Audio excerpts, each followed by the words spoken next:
est-ce intéressant de rejoindre une franchise? Vais-je juste recevoir une enseigne, bénéficier de sa notoriété et rien d'autre? Ou au contraire, les franchises offrent-elles des services avant, pendant, après l'ouverture? Est-ce que j'ai une gamme de services qui va m'aider à mieux réussir et à limiter mes risques? Pour répondre à cette question, nous allons interroger deux concepts différents, deux concepts radicalement à l'opposé. L'un, donc Jenny King, qui est un concept de propreté industrielle, et l'autre, Feu Vert, que vous connaissez tous, accessoires et entretien du véhicule. Je me tourne d'abord vers Nicolas Ponté pour Feu Vert. Est-ce que vous voulez me présenter en 2 mots votre concept? Oui, donc le concept, c'est le concept ce qu'on appelle centre auto. Oui. Donc un magasin qui se décompose de 2 entités. Une partie de vente de pièces et accessoires en libre service, la partie distribution, et une partie entretien automobile, réalisée par nos mécaniciens, donc une partie service. Sur le territoire métropolitain, c'est 304 points de vente, dont l'essentiel, la majorité sont exploités en franchise. On est présent dans 3 pays, on est présent en Espagne, on est présent en Pologne, et récemment, on s'est commencé l'implantation au Portugal. Alors Jenny King, je m'attends avec un nom comme ça que vous me disiez que ce n'est pas tout à fait français à l'origine. Absolument, c'est une franchise d'origine américaine qui a été implantée en 1997 en France. Nous sommes une franchise de propreté et de propreté destinée aux entreprises. Aujourd'hui, à ce jour, nous comptons plus de 90 franchisés sur le marché français, essentiellement sur la région parisienne, sur la Bretagne, et nous ouvrons aujourd'hui un centre régional pour développer la franchise sur le nord de la France. Et aux États-Unis, vous m'avez dit qu'il y en avait beaucoup plus? Alors aux États-Unis, il y a plus de 6000 franchisés et à travers le monde, nous avons plus de 12 000 franchisés. Et ceci sur 19 pays à l'international. Donc en France, avec 90, vous avez assis les bases du métier. Et maintenant, il faut essayer de Effectivement, développer. en France, nous devons essayer de développer, sachant que le potentiel est important compte tenu de la taille et du marché.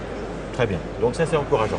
On connaît un peu mieux votre métier, maintenant on va se tourner vers le cœur de notre petit atelier. Qu'est-ce que fait un franchiseur pour aider ses franchisés? Et je me tourne d'abord vers vous pour Feu Vert. Qu'est-ce que vous faites avant que je m'installe, pour m'aider à m'installer? Déjà, vous proposez des emplacements. Ça veut dire soit trouver des sites sur lesquels on va pouvoir créer et construire un feu vert, soit trouver des bâtiments existants qu'on va pouvoir réaménager en feu vert. Donc ça veut dire déjà au début un travail de prospection pour trouver des emplacements. Trouver un emplacement c'est bien, mais après il faut valider par une étude de marché qui a un potentiel. Quels sont les coûts qui vont être générés pour créer le site ou réhabiliter le site? Est-ce que ça va permettre d'envisager une exploitation qui soit évidemment rentable et pérenne à terme? Donc prospection, recherche d'emplacement, négociation des conditions immobilières, réalisation de l'étude de marché. Donc ça c'est le très amont. Et puis après donc on va proposer ça aux futurs franchisés qui va retenir le projet, et on a tout un travail d'accompagnement une fois qu'il retient le projet pour l'aider à ouvrir. Donc aide dans le suivi du chantier, aide dans la recherche des financements, et on a en fait dans pratiquement tous les services centraux des personnes qui travaillent plus spécifiquement pour les franchisés, donc préparation de la communication d'ouverture, etc., etc. Et au niveau du développement, on est chargé aussi de la coordination de l'intervention des différents services centraux pour appuyer le franchisé dans l'élaboration de... Donc en fait on lui fait pratiquement une livraison clé en main. Alors, on lui propose tout un panel d'appui. Après, c'est à sa demande. Aujourd'hui, un franchisé me dit, pour la partie financement, par mon activité précédente, etc., j'ai déjà des relations bancaires. Il n'y a pas de problème. Il est libre de faire comme il le souhaite. Si pour lui, c'est un saut dans l'inconnu, on est capable de l'ouvrir des portes. Et c'est comme ça pour les différents intervenants, que ce soit choix d'un maître d'œuvre, choix des entreprises pour la réalisation, etc., etc. Donc, on est capable de lui fournir un appui à tous les niveaux et de l'aider. De lui livrer pratiquement clé en main, donc de l'épauler jusqu'à l'arrivée. Rassurez-moi, je dois travailler un peu quand même. Un petit peu, c'est quand même un investissement personnel. Oui. Parce que même si on va parler par exemple de la partie construction, même si nous, on vous aide à sélectionner un maître d'œuvre, on vous aide à choisir vos entreprises et on vous aide dans le suivi de chantier, ça reste vous, l'entrepreneur, votre entreprise, et on ne va pas faire toutes les réunions de chantier. On va venir par exemple à des points stratégiques. Mais vous devez quand même... Oui, puis c'est mon argent. Voilà, puis c'est vous qui investissez. Et c'est votre responsabilité in fine d'être là. Nous, on vient vous appuyer, vous conseiller, parce que vous n'êtes pas forcément un expert du financement, un expert de la construction, un expert du merchandising, etc. Donc là, c'est notre rôle de venir en appui. Mais c'est votre responsabilité de suivre quand même chaque étape. pour Jenny King, le local, c'est quand même moins important. Donc, vous arrivez à faire autant de choses qu'eux avant? Alors effectivement, c'est un plan relativement chargé. En ce qui nous concerne, nous, on est une franchise assez novatrice, puisqu'effectivement, c'est une franchise que vous pouvez démarrer de votre domicile. Oui. Et en plus, vous la démarrez de votre domicile et vous êtes épaulé par une structure qui est un centre régional, avec cette caractéristique qui est que chez Jenny King, nous garantissons aux franchisés qui rejoignent le réseau un apport de chiffre d'affaires initial. C'est-à-dire que nous apportons des contrats pour les sécuriser dans le démarrage de leur activité. Donc, qu'est-ce qu'on va faire? On va, compte tenu du côté novateur de la franchise, on va bien s'assurer que le candidat franchisé a bien compris le concept, qu'il y ait d'air, que derrière, sur le secteur où il souhaite se développer et de préférence au plus proche de son domicile, il y a à la fois le potentiel en nombre d'entreprises et bien sûr un environnement concurrentiel favorable. Donc sur base de ça, on va établir un prévisionnel et on va faire un compte à rebours, un plan de démarrage qui va permettre effectivement de caler la date de début d'activité. Voilà comment nous opérons. Ouvrir un centre feu vert, ça doit être une fête, ça doit être un événement. Enfin, on s'est marqué d'une pierre blanche. Avant, c'était fermé, tout d'un coup, c'est ouvert. Donc, c'est une étape très forte. Pas forcément, d'ailleurs, dans votre activité, on va revenir là-dessus. Mais chez Feu Vert, qu'est-ce que vous allez faire pour m'aider à réussir mon ouverture? Alors justement, quand on va se rapprocher de la date d'ouverture, il y a deux choses importantes. Vous créez un centre, vous avez recruté une équipe neuve. Donc, on se doit évidemment de vous avoir formé vous, mais aussi de former vos collaborateurs, vos vendeurs, vos caissières, vos techniciens, afin qu'ils soient opérationnels dès l'ouverture. Une ouverture, effectivement, c'est quelque chose qui doit être festif parce que la qualité de l'ouverture va conditionner le démarrage de l'affaire.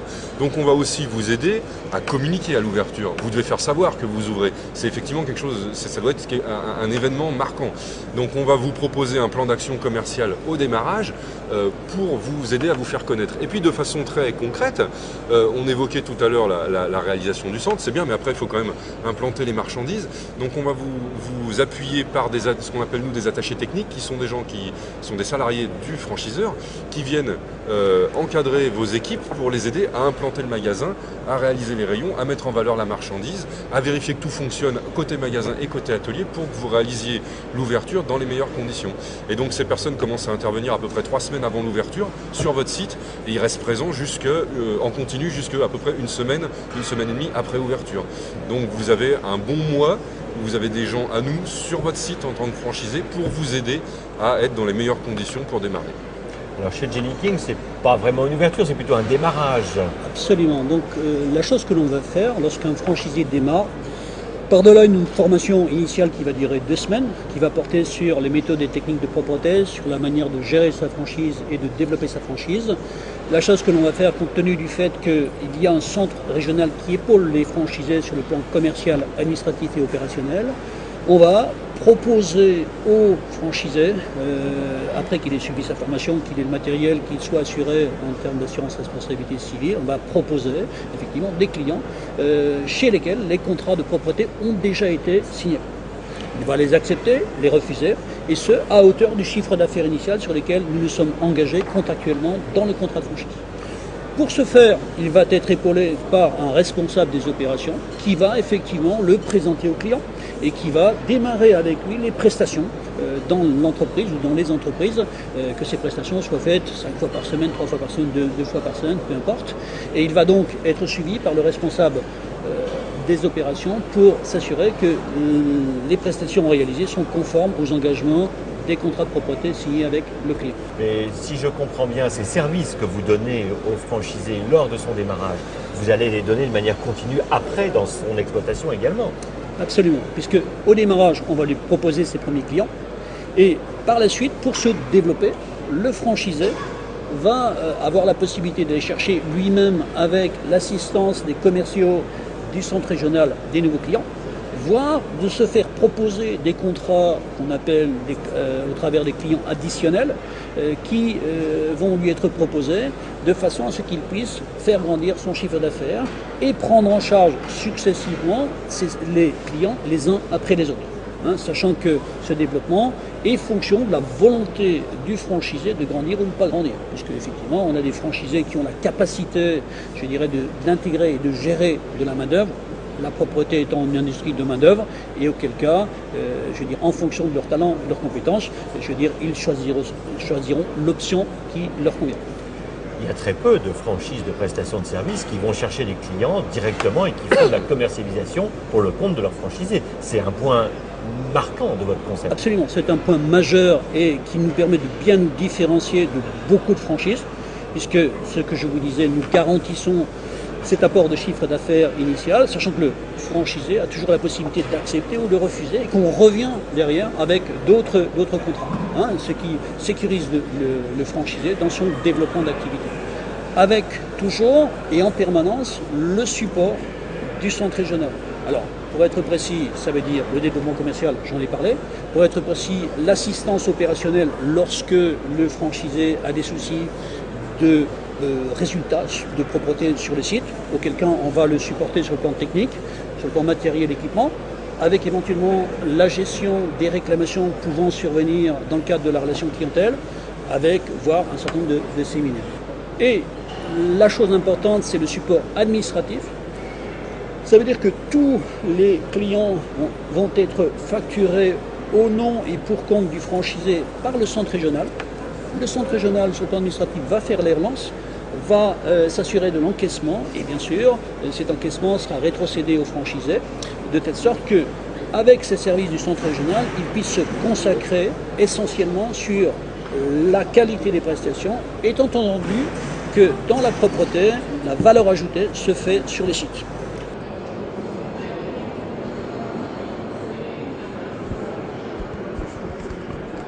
Merci beaucoup et je vous pose une question provocante. Chez Jenny King, ils vont chercher les clients, ils me ramènent des contrats, mais si je viens chez vous, chez Feu Vert, vous n'allez pas me chercher les clients ou alors vous avez d'autres techniques pour me ramener du chiffre d'affaires? Alors, il y a plusieurs aspects. Déjà, si on vous a proposé l'endroit, c'est qu'on estimait, s'adressant aux clients en particulier, que l'endroit allait vous procurer un trafic client suffisant pour vous ramener du chiffre. Comme je vous l'ai dit, on va vous aider sur la communication. Le but de la communication, c'est pas juste de dépenser de l'argent en communication pour se faire plaisir, c'est quand même de générer un trafic et c'est pour ça que l'ouverture doit être festive. Et puis ma foi, après, une fois qu'on vous a donné les clés du magasin, on ne vous laisse pas dans la nature en disant bah voilà, maintenant tu te débrouilles, on t'a fait une belle étude et puis il faut y aller. Vous passez entre les mains du réseau et vous avez votre première interface, c'est votre interface quotidienne entre le franchiseur et le franchisé, qui est le chef de région. Chef de région qui chez nous suit à peu près, on va dire, 35 points de vente, ce qui représente 22-23 franchisés. Et qui, au départ, va passer très régulièrement, quand vous êtes en phase de démarrage, pour vous épauler. Et puis parce que votre boulot en tant que franchisé au départ, c'est de lancer votre activité au mieux, c'est de faire du commerce. Donc après, s'il y a des choses à voir annexes, faut pas hésiter à utiliser justement votre chef de région pour avoir les bonnes réponses aux questions que vous vous posez. D'un point de vue après exploitation, suivi comptable aussi du lancement, nous on vous préconise des solutions qui vous permettent d'avoir un reporting, qui vous permettent de voir par rapport à ce que vous faites au démarrage et après aussi dans la vie de votre centre, par rapport au budget qui était initialement fixé, si vous êtes dans les clous ou pas, ce qui permet une réactivité quasi immédiate et de voir là où on est dans les clous, pas dans les clous et d'apporter les correctifs. Et puis on reste avec des supports dans pratiquement tous les services centraux. On va continuer à vous épauler sur la communication évidemment derrière, sur la formation de vos équipes parce qu'on est quand même dans un métier de service, un métier technique où il y a des évolutions et où vous devez pour vos équipes assurer une formation continue, les mettre au bout du jour pour qu'ils soient toujours capables d'offrir un service professionnel aux clients. Donc vous n'êtes pas lâché et tout seul une fois que vous avez ouvert, vous avez un appui qui continue et de toute façon je pense qu'un franchiseur qui se respecte se doit d'appuyer ses franchisés avant, pendant et après l'ouverture durant leur vie en franchise.